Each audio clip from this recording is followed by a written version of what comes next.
Assalamualaikum warahmatullahi wabarakatuh. Selamat siang, Bapak dosen pembimbing kuliah kerja lapangan 2 KPJ tahun 2025 dan teman-teman sekalian. Di sini izinkan kami memaparkan hasil proposal tema foto udara. Sebelum itu, izinkan saya memperkenalkan anggota dari tema foto udara itu sendiri. Yang pertama ada saya, Faisal Ilham, selaku koordinator foto udara. Kemudian ada Darda Dilaya Zebua, selaku wakil koordinator. Kemudian ada Ahmad Hasan Adli Nur Zaini. Kemudian ada Ahmad Rizky Noval, Arda Adiatma, Nadia Madambarjati, Cindy Candika Clara Diva, Vivi Nurul Aini, Christophorus Karol Ardianto Mali, Manda Septianti, Muhammad Zaki Sofianda, dan Nur Anissa Taufikur Rahman. Yang pertama adalah pendahuluan. Menurut Sendel, Refresh, dan Aber, foto udara adalah teknik pengambilan gambar permukaan bumi dari udara yang bisa digunakan untuk pemetaan, analisis, hingga riset ilmiah. Saat ini, foto udara sudah berkembang pesat dengan teknologi drone atau UAV. UAV ini sangat fleksibel karena dapat diterbangkan kapan saja, memiliki resolusi, dan mampu menghasilkan data yang akurat serta real-time. Manfaat dari foto udara ini sangat besar, terutama dalam memberikan gambaran luas dan detail dari suatu wilayah dengan efisien. Ini sangat penting dalam pemetaan dan berbagai analisisnya. Di Kabupaten Wonosobo sendiri, yang dikenal memiliki potensi wisata alam yang cukup besar, penggunaan foto udara menjadi sangat relevan. Data dari foto udara bisa dimanfaatkan untuk mengidentifikasi daya tarik wisata, persediaan fasilitas pendukung, dan aksesibilitas. Dengan begitu, foto udara turut mendukung perencanaan dan pengembangan pariwisata yang lebih efektif dan berkelanjutan di Wonosobo. Baik, selanjutnya yaitu rencana area studi. Jadi di sini kami mengambil dua opsi rencana studi. Rencana area studi yaitu opsi utama yaitu Kebun Teh Tambi, lalu opsi kedua itu Telaga Menjer. Untuk opsi pertama yaitu Kebun Teh Tambi. Jadi terdapat beberapa hal yang menjadikan Kebun Teh Tambi ini cocok untuk dijadikan sebagai area studi pada KKL 2 ini. Yang pertama, topografinya yang beragam. Kebun Teh Tambi memiliki kontur yang bervariasi, mulai dari lereng lade hingga curam. Ini memungkinkan mahasiswa untuk menguji teknik pemetaan dengan berbagai sudut kemiringan dan ketinggian, yang sangat berguna dalam studi fotogrametri. Lalu yang kedua, minimnya halangan untuk penerbangan drone. Lalu yang ketiga, studi kasus yang relevan untuk fotogrametri dan foto udara, seperti pemetaan kontur dan elevasi, kesehatan vegetasi, pemetaan vegetasi perkebunan, analisis perubahan lahan, serta pemodelan visualisasi tiga dimensi. Izin melanjutkan terkait opsi kedua, yaitu opsi pemetaan di Telaga Menjer. Di mana Telaga Menjer sendiri merupakan salah satu telaga yang dikelola oleh PLN, di mana pada setiap 2 bulan sekali PLN telah melakukan pemetaan terhadap batimetri di Telaga Menjer. Di mana jika nantinya kita menggunakan Telaga Menjer sebagai kajian foto udara, maka data yang kami peroleh dapat kami bandingkan dengan data PLN, sehingga kami bisa mengetahui tingkat kedetailan dan apa saja kekurangan-kekurangan yang ada dalam pemetaan kami. Namun di Telaga Menjer sendiri yang menjadi struggle atau kendala yaitu lokasinya yang berada di perbukitan atau di atas gitu yang memiliki halangan cukup banyak jika nantinya dilakukan foto udara karena topografinya yang berbukit-bukit. Rencana metode yang akan digunakan pada saat KKL2 yaitu yang pertama adalah posisi kamera pada saat akan melakukan pemotretan. Sudut yang akan digunakan yaitu foto udara tegak yang dimana kamera akan memotret dengan sudut 90 derajat tegak lurus dibandingkan dengan surface yang ada di lapangan. Yang kedua, pada saat KKL2 kita menggunakan sensor multispektral yang berada pada Mavic 3 multispektral. Sehingga output dari KKL2 akan menghasilkan peta dengan menggunakan sensor multispektral.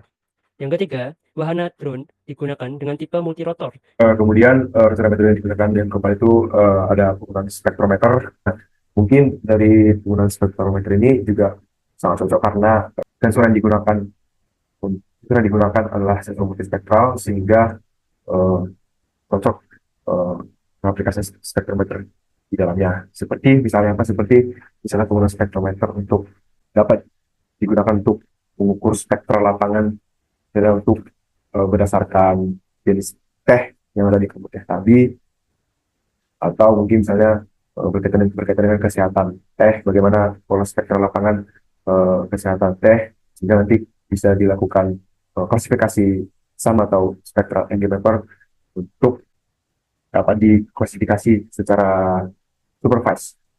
Yang kelima adalah RTK dan pengukuran JCP yang akan diletakkan pada titik-titik tertentu. JCP digunakan untuk melakukan koreksi koordinat yang dilakukan pasca lapangan agar lebih menghasilkan nilai yang akurat dibandingkan hanya dengan menggunakan RTK saja. Rencana alat yang akan digunakan pada tema fotogrametri dan foto udara pada KKL 2 kali ini adalah Yang pertama, kami akan menggunakan drone Mavic 3 multispektral dan juga ataupun Phantom multispektral, juga GRTK 2. Kemudian kami juga akan menggunakan drone Mini 4. Kemudian kami akan juga menggunakan spektrometer, kemudian binokuler, kemudian GNSS geodetik, dan juga Windmapper. Kami juga akan menggunakan helipad sebagai tempat untuk melaksanakan take off dan landing dari drone yang akan kita terbangkan. Kemudian kita akan menggunakan DJI Maker, panel kalibrasi, tripod ataupun bipod sebagai penyangga, dan juga genset apabila nanti kami memerlukan aliran listrik yang akan kita gunakan selama kita melaksanakan akuisisi data lapangan seperti itu. Selanjutnya untuk skenario lapangan. Jadi skenario lapangan dibuat berdasarkan wilayah objek kajian utama yaitu Kebun Teh Tambi. Skema utamanya itu pelaksanaan pemotretan foto udara pada objek kajian dilakukan 2 kali dengan skema pagi dan siang. Dan berikut ada skenario kasar lapangannya. Jadi pertama itu dari jam 8 sampai jam 9 lapangannya standby di lokasi. Lalu dilanjutkan sama pemotretan daerah kajian mulai pukul 9 sampai selesai. Dan 2 kalinya itu dilakuin tuh di pemotretan daerah kajian itu jadi dilakuin 2 kali. Lalu ada skema cuaca tertentu, kondisi tidak terdapat tempat berteduh yang memadai. Kalau hujan ringan, anginnya masih aman, menunggu hingga benar-benar reda. Jika hujannya lebat dan atau nggak ada tempat berteduh, jadi menunggu hingga benar-benar reda atau menggunakan data backup hasil rekaman sebelumnya atau data yang diambil di pemotretan kedua itu. Jadi faktor krusial dari skenario lapangannya adalah cuacanya. Kemudian ada skenario wilayah kajian. Jadi di Kebun Tambi sendiri tuh terbagi menjadi 2. Ada di Kebun Tambi di bagian utara, bagian selatan. Nah, berhubung untuk objek kajian ini juga sama seperti objek kajian yang Suter, jadi nanti kami masih akan mengkoordinasikan ulang terkait objek kajian mana yang akan dipilih oleh UFU maupun Suter. Ini skenario jalur terbang kasarnya karena sementara kami udah dapat untuk potensial pembahasannya itu baru persebaran penyakit kebun teh sementara ini. Jadi mengambil contoh sampel sekitar 13 hektar ya untuk wilayahnya dilihat. Kemudian untuk estimasi waktunya sekitar 5 menit dengan ketinggian wahana sekitar 500 feet atau sekitar kalau nggak salah itu 200 meter kalau nggak salah ya. Terus untuk overlap satelitnya bisa sudah tertera. Berikutnya, hasil progres lapangan sendiri pada bulan Februari setelah terbentuknya anggota tema foto udara sendiri di tanggal 19 Februari, kita sudah melakukan transfer materi dengan koordinator tema foto udara KKL 2 tahun 2024 sendiri. Kemudian di tanggal 27 Februari, kita sudah melakukan pertemuan pertama dengan dosen pembimbing lapangan, yaitu Bapak Barandi. Di situ materinya tentang wahana. Kemudian dilanjutkan pada bulan Maret, kami melakukan pertemuan bersama Bapak Barandi pada tanggal 6 Maret 2025 dengan topik materi yaitu bagian wahana dan remote control. Kemudian pada tanggal 7 bulan Maret 2025, materi yang dibahas yaitu aeromodeling. Dan yang terakhir kali kami bertemu dengan Bapak Barandi membahas mengenai flight test pada tanggal 21 Maret 2025. Selanjutnya, untuk rencana tampilan kerja pasca UTS hingga hari HKKL 2 adalah yang pertama, kegiatan pengenalan berbagai model pesawat dan operasional alat lebih lanjut di minggu ketiga bulan April. Yang kedua, kegiatan tes terbang simulator menggunakan aplikasi pada minggu keempat di bulan April. Dan kegiatan tes terbang pertama dan kedua rencananya akan dilakukan lebih lama, yaitu pada minggu keempat bulan April, serta minggu pertama di bulan Mei, karena untuk membiasakan semua anggota agar dapat mengendalikan drone melalui remote controlnya. Selanjutnya adalah kegiatan monitoring. Kegiatan monitoring ini meliputi pengecekan alat dan pengecekan kesiapan dari masing-masing orang yang akan dilaksanakan di bulan Mei minggu kedua. Selanjutnya ada survei pendahuluan yang meliputi pemahaman karakteristik area dari area foto udara tersebut yang akan dilaksanakan pada minggu ketiga bulan Mei. Setelah itu ada latihan akuisisi data 1 dan 2 yang dilaksanakan di minggu keempat bulan Mei dan minggu pertama di bulan Juni. Latihan ini tidak hanya sekedar belajar drone saja, tapi juga belajar menggunakan alat-alat yang lain juga.